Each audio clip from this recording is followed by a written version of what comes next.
Hello students, कैसे हैं आप सब लोग। मैं उम्मीद कर रहा हूँ आपको ऑनलाइन क्लासेस काफ़ी अच्छी लग रही हैं। ठीक है, तो आज अपन अपना नया सब्जेक्ट पढ़ेंगे। अपना सब्जेक्ट है विज्ञान। ठीक है, आपकी विज्ञान की नई बुक कुछ इस तरीके से है।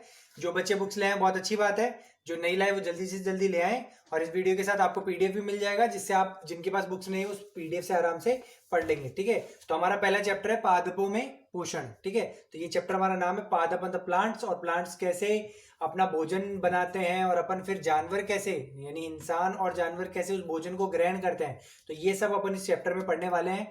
तो लाइन बाय लाइन मेरे साथ पढ़ते रहेंगे और ध्यान से एक एक वर्ड को अच्छे से समझने की कोशिश करेंगे। चलिए चलिए तो अपन स्टार्ट करते हैं। पादपों में पोषण,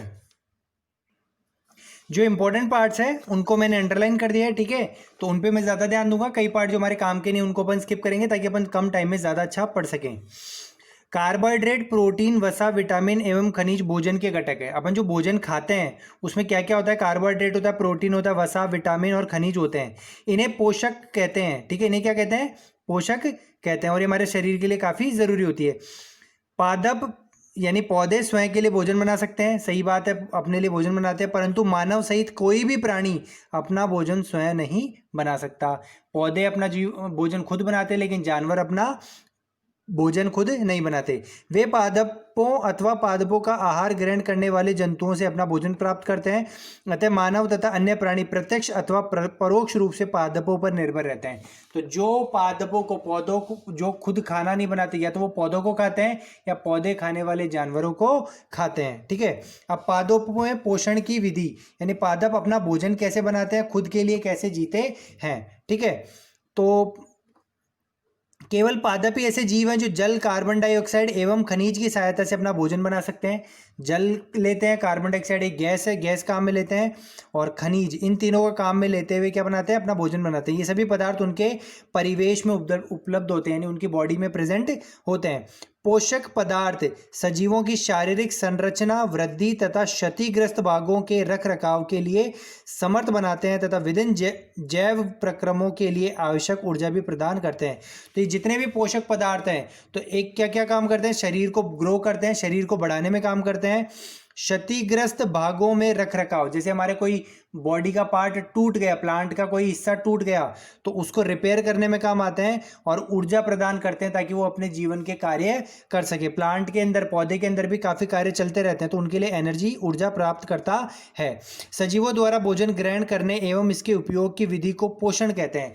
तो जब कोई भी सजीव, कोई भी जीवित वस्तु, जीवित प्राणी अपना भोजन प्राप्त करता है, तो उस विधि को क्या कहते हैं? पोषण कहते हैं। पोषण की वह विधि जिसमें वह अपना भोजन स्वयं संश्लेषित करते हैं, वह स्व पोषण कहलाता है। अब पोषण भी अलग अलग प्रकार के होते हैं। तो जो प्राणी अपना भोजन खुद बनाते हैं उनको स्व पोषण कहते हैं, वे सिर्फ स्वपोषी जीव कहलाते हैं। और पौधे अपने आप में क्या है? एक स्वपोषी जीव है। ऐसे पादपों को स्वपोषी जीव कहते हैं। जंतु एवं अधिकतर अन्य जीव पादपों द्वारा संश्लेषित भोजन ग्रहण करते हैं, उन्हें विषमपोषी कहते हैं। तो और जो जानवर हैं जो खुद का खाना खुद नहीं बनाते, अपना खाना खुद नहीं बनाते, वो पौधों से अपना भोजन प्राप्त करते हैं, इसलिए उनको क्या बोलते हैं? विषमपोषी। ठीक है, तो दो तरह के जीव हो गए, स्वपोषी और विषमपोषी। ठीक है, अब अपन बात करते हैं, अगला अपना पार्ट आ गया प्रकाश संश्लेषण, पादपों में खाद्य संश्लेषण का प्रक्रम। कि पादप, पौधे अपना भोजन कैसे बनाते हैं? प्रकाश संश्लेषण से बनाते हैं। प्रकाश संश्लेषण के बारे में आपने प्रीवियस क्लास में भी थोड़ा बहुत पढ़ रखा होगा। पत्तियां पादप की खाद्य फैक्ट्रियां हैं। पत्तियां खाद्य फैक्ट्री, मतलब खाद्य फैक्ट्री का मतलब वो जगह जहाँ पे भोजन बनता है, तो पत्तियों में भोजन बनता है। अतः सभी कच्चे पदार्थ पत्तियों तक पहुंचने चाहिए। अब भोजन बनाने के लिए कुछ पदार्थ चाहिए, जैसे अपने बताया था कार्बोहाइड्रेट, खनिज और पानी, तो ये तीनों चीजें यहाँ तक पहुंचाई जाती है। मृदा में उपस्थित जल एवं खनिज जड़ द्वारा अवशोषित किए जाते हैं तथा तने के माध्यम से पत्तियों तक पहुंचाए जाते हैं। ठीक है, तो जैसे कोई भी पेड़ है तो उसकी जड़ें क्या करती है? जमीन में से खनिज और जल को सोख लेती हैं, और छोटे छोटे पाइप्स बने हुए हैं जो पत्तियों तक जा रहे हैं ऊपर, और इन पाइप्स के द्वारा वहां तक ये दोनों चीजें पहुंचाती हैं। पत्ती की सतह पर उपस्थित सूक्ष्म रंध्रों द्वारा वायु में उपस्थित कार्बन डाइऑक्साइड प्रवेश करती है। और पत्तियां होती है पेड़ों की, उनमें छोटे छोटे छेद होते हैं। इन छोटे छोटे छेदों से क्या होता है? कार्बन डाइऑक्साइड गैस जाती है। तो 3 चीज चाहिए थी, तीनों मिल गई। 2 चीज तो जड़ों से चली गई, खनिज और पानी, और छोटे छोटे जो पत्तियों पे छिद्र हैं उन छिद्रों से क्या चली गई, कार्बन डाइऑक्साइड, और इन तीनों को काम में लेकर वो भोजन बनाता है। यह रंध्र द्वार कोशिकाओं द्वारा घिरे होते हैं और ऐसे छिद्रों को रंध्र कहते हैं। ठीक है, जैसे ऐसे पत्तियों में देखो ऐसे छेद होते हैं, छोटे छोटे छेद होते हैं, इनके दोनों तरफ 2 कोशिकाएं होती हैं जिनको द्वार कोशिकाएं कहते हैं।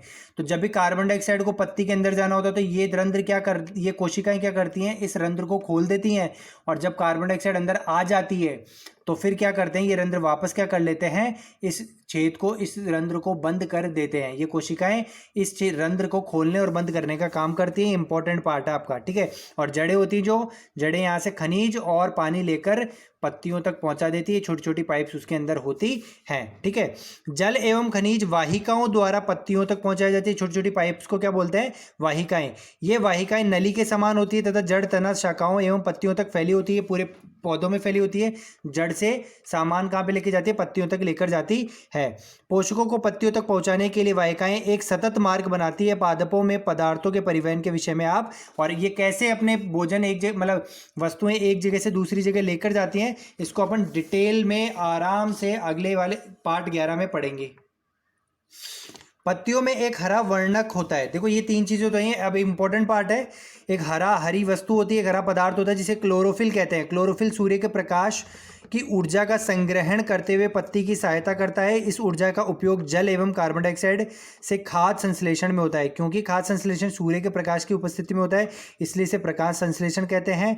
अतः हमने देखा हो कि क्लोरोफिल सूर्य का प्रकाश, कार्बन डाइऑक्साइड एवं जल प्रकाश संश्लेषण के लिए आवश्यक है। ठीक है, तो पत्तियों में क्या होता है, ग्रीन कलर का, हरे कलर का एक मटेरियल होता है जिसको बोलते हैं क्लोरोफिल। ये क्लोरोफिल क्या करता है, सूरज की रोशनी जो पत्तियों पर गिरती है उस सूरज की रोशनी की ऊर्जा को इकट्ठा करके सोख लेती है, और उस ऊर्जा से कार्बन डाइऑक्साइड, खनिज और पानी को मिलाकर भोजन बनाती है। इस पृथ्वी पर यह अद्वितीय प्रक्रम है और ये नेचर का एक गिफ्ट है कि ऐसा काम ये कर पाती हैं, ऐसा अपन इंसान खुद नहीं कर सकते। पत्तियों द्वारा सौर ऊर्जा संग्रहित की जाती है, पादप में खाद्य के रूप में संचित हो जाती, खाद्य के रूप में संचित हो जाती। खाद्य मतलब यहाँ पे भोजन। तो ये ऊर्जा क्लोरोफिल एब्जॉर्ब करता है और कार्बन डाइऑक्साइड, खनिज और पानी को मिलाकर भोजन बनाता, खाद्य बनाता है।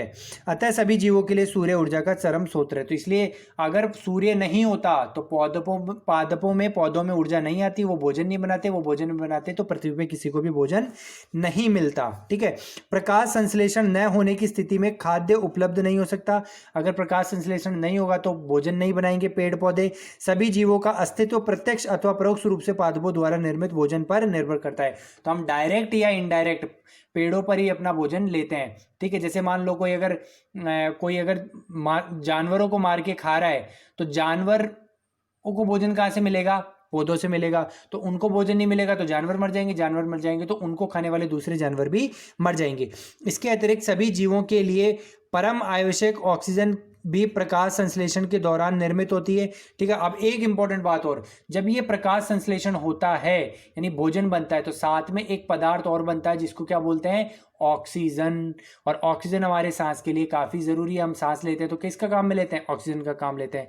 तो पौधे हमें भोजन तो देते ही हैं, सांस लेने के लिए ऑक्सीजन भी देते हैं। कार्बन डाइऑक्साइड गैस तो ले लेते हैं उन छिद्रों से, रंध्र छिद्रों से।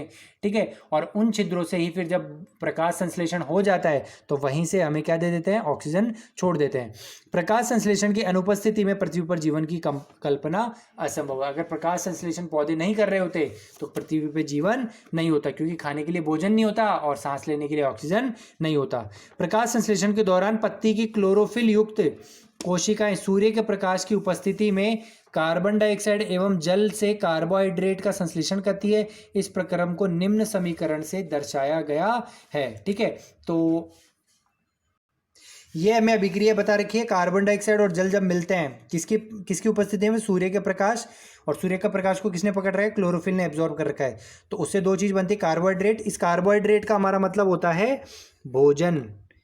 ठीक है, इसका मतलब क्या हो गया, भोजन बनता है और साथ में क्या बनती है, ऑक्सीजन। ठीक है, इस प्रक्रम में ऑक्सीजन निर्मुक्त होती है कार्बोहाइड्रेट, अतः पत्तियों में मंड स्टार्च के रूप में संचित हो जाता है। ठीक है, तो कार्बोहाइड्रेट जो भोजन जो हमारे पत्तियों में इकट्ठा होता है, इसका रूप होता है, उस रूप को क्या बोलते हैं? स्टार्च। पत्ती में स्टार्च की उपस्थिति प्रकाश संश्लेषण का प्रक्रम का संपन्न होना दर्शाता है। तो पत्तियों में स्टार्च है यानी भोजन है, यानी पत्तियों ने क्या किया है? प्रकाश संश्लेषण किया है। स्टार्च भी एक प्रकार का कार्बोहाइड्रेट है। स्टार्च एक कार्बोहाइड्रेट मतलब भोजन ही है, बस उसका रूप अलग होता है। ठीक है, तो ऐसे देखो ये बता रखा है कि जमीन से उसको क्या मिल जाता है? खनिज और जल मिल जाता है पत्तियों को। सौर ऊर्जा, ये इनमें हरे कलर का वो क्लोरोफिल होता है, तो वो सौर ऊर्जा को इकट्ठा कर लेता है और कार्बन डाइऑक्साइड हवा से मिल जाती है, फिर भोजन बना लेता है। भोजन बना के बाहर क्या दे देता है? ऑक्सीजन दे देता है। ठीक है, अब अपन पढ़ते हैं अपना यहाँ से, क्रियाकलाप ज़्यादा इंपॉर्टेंट है नहीं, अपन यहाँ से पढ़ते हैं। हरी पत्तियों के अतिरिक्त अन्य वर्ण रंग की पत्तियों में भी क्लोरोफिल होता है। देखो, क्लोरोफिल का होना हरे रंग को दर्शाता है। तो क्या कोई चीज़ अगर हरे रंग की नहीं है तो उसमें क्लोरोफिल होती है या नहीं होती? तो उनमें भी होती है, लेकिन उनमें वो रंग दर्शाया नहीं जाता। परंतु इन पत्तियों में उपस्थित लाल, भूरे अथवा अन्य वर्णक क्लोरोफिल के हरे रंग को प्रच्छदान कर देते हैं। तो इसमें और भी रंग होते हैं, इस कारण हरा रंग छिप जाता है, लेकिन इसका मतलब ये नहीं कि उसमें हरा रंग क्लोरोफिल नहीं है। क्लोरोफिल होता है और वो भोजन भी बनाते हैं। तो कई जो रंग बिरंगी जो पौधे होते हैं उनमें भी क्लोरोफिल होता है, लेकिन वो बाकी रंगों के कारण दिखता है नहीं है। अर्थात डट लेते हैं, इन पत्तियों में भी प्रकाश संश्लेषण होता है। आपने गीली दीवारों पर, तालाब अथवा ठहरे हुए जलाशय में हरी अवपंखी जैसे कोई पादप को देखा होगा। हरी काई देखी है? अगर सीधी भाषा में बोलें तो पानी में क्या होता है? हरी हरी काई जम जाती है, दीवारों पे जम जाती है बारिश के दौरान। ये सामान्यतः कुछ जीवों की वृद्धि के कारण होता है। वो एक्चुअल में कुछ होता नहीं, वो जीव होते हैं। ठीक है, जिन्हें शैवाल कहते हैं। क्या बोलते हैं? शैवाल। अब बात करें कि शैवाल का रंग हरा क्यों होता है?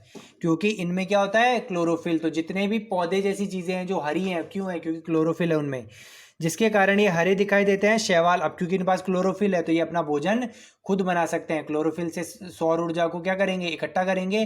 सांस लेके क्या लेंगे? कार्बन डाइऑक्साइड लेंगे, और पानी से जहाँ पे लगे हैं वहाँ से खनिज और जल लेंगे और उससे भोजन का निर्माण करेंगे। तो ध्यान रखना, शैवाल भी पौधों में गिने जाते हैं क्योंकि ये क्लोरोफिल होती है और ये प्रकाश संश्लेषण कर सकते हैं। ठीक है, आपने पढ़ा कि प्रकाश संश्लेषण प्रक्रम द्वारा पादप कार्बोहाइड्रेट का संश्लेषण करते हैं, मतलब भोजन बनाते हैं। भोजन का रूप कौन सा होगा? कार्बोहाइड्रेट।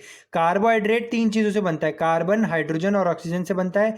इसका उपयोग खाद्य के अन्य घटकों के संश्लेषण में होता है।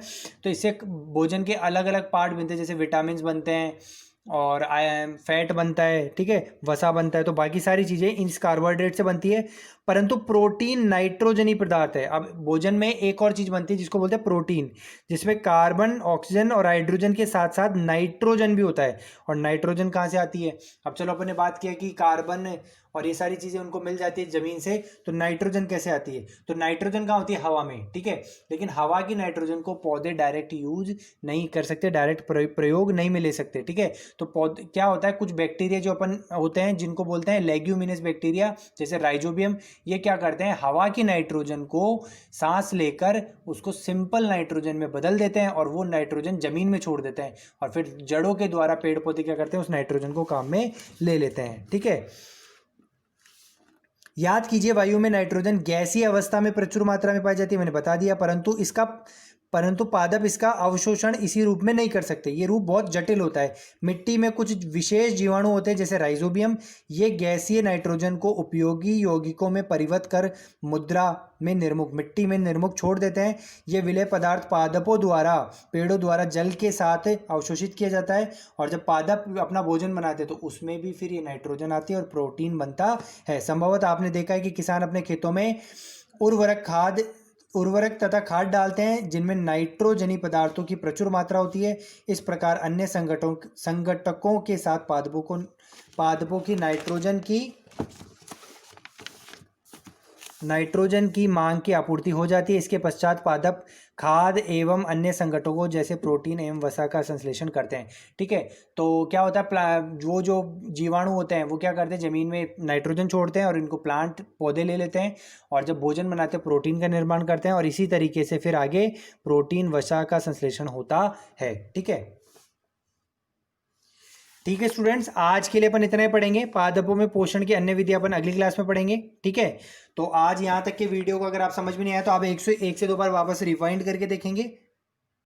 अब बात करें आपके होमवर्क की, तो आपका होमवर्क है कि आपका जो प्रश्न उत्तर है उसमें सवाल नंबर 1, सवाल नंबर 3, 4, 6, सवाल नंबर 7वें का ग, इनके उत्तर आपको निकाल के रखने हैं, अभी कॉपी में करने नहीं है क्योंकि कुछ गलती भी हो सकती है। इनके आंसर आपको बुक में मार्क करना है, फिर अगली क्लास में अपन चैप्टर पूरा कर देंगे, तब आपके पूरे क्वेश्चन आंसर कॉपीज में करवाएंगे। ठीक है, तो ये चैप्टर अच्छे से समझे और अगली क्लास हो उससे पहले आप इस चैप्टर के बचे हुए इससे आगे के हिस्से को पढ़ के रखें, ताकि जब हम आप ऑनलाइन क्लास में पढ़ें तो आपको ज़्यादा अच्छे से समझ में आए।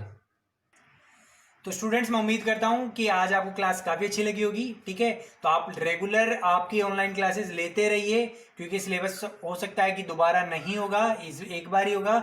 आप सोचो कि स्कूल जाके वापस सब पढ़ाएंगे तो आपको सिलेबस पूरा नहीं होगा, आगे अपना नहीं हो पाएगा। तो अच्छे से क्लास लेते रहिए। कोई भी दिक्कत आए तो हम सब टीचर्स, पूरा स्कूल आपके साथ है, आपको अच्छे से समझाएंगे, कोई भी दिक्कत नहीं आएगी। ठीक है, और कोई दिक्कत आएगी तो हम सॉल्व करने के लिए बैठे हैं। ठीक है, तो आराम से आप रेगुलर मन लगाकर पढ़ते रहिए और अपना काम करते रहिए। Thank you.